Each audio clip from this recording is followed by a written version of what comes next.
Hey guys, welcome to the 23rd video of this tutorial series on structured query language. In this video I will be dealing with the mathematical functions. First one is absolute value. The second one is to find the mod value or the remainder of a division operation. Then is to find the value of pi. Then is to find the power of any number. After that we will see how to round off round off a number up to certain places of decimal.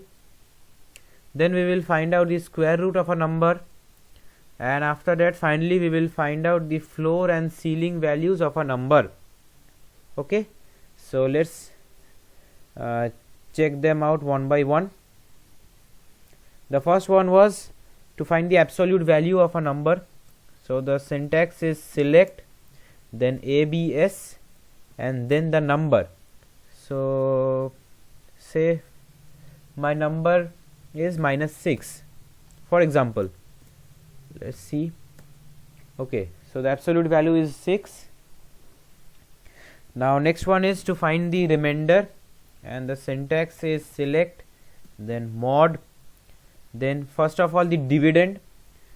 For example, we take the dividend as 100, and then the divisor, let's say it's 3.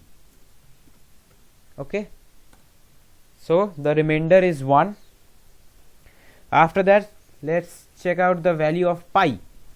So select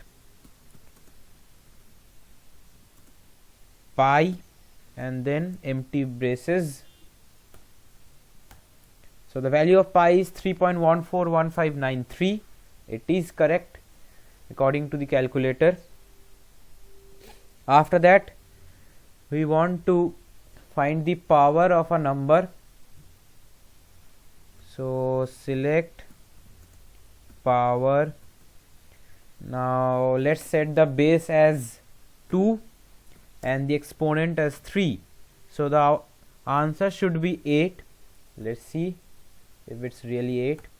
Yes, the answer is 8.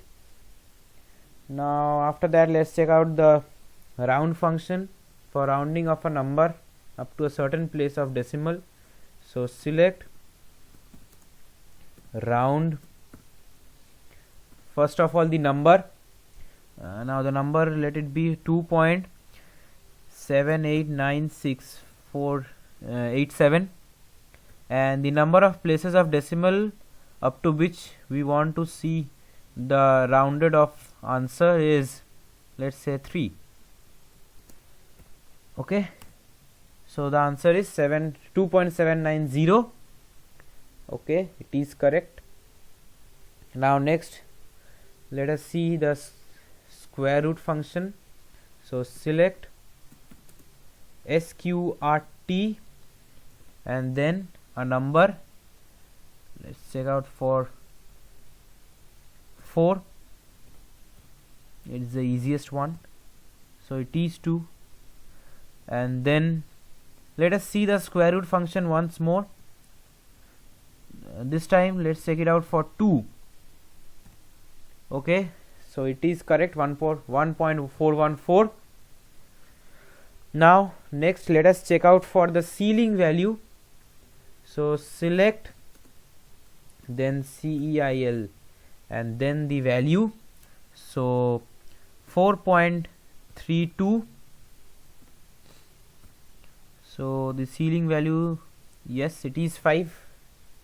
Now let's check out the floor value of the same number, floor, and 4.32. okay, the floor value is 4.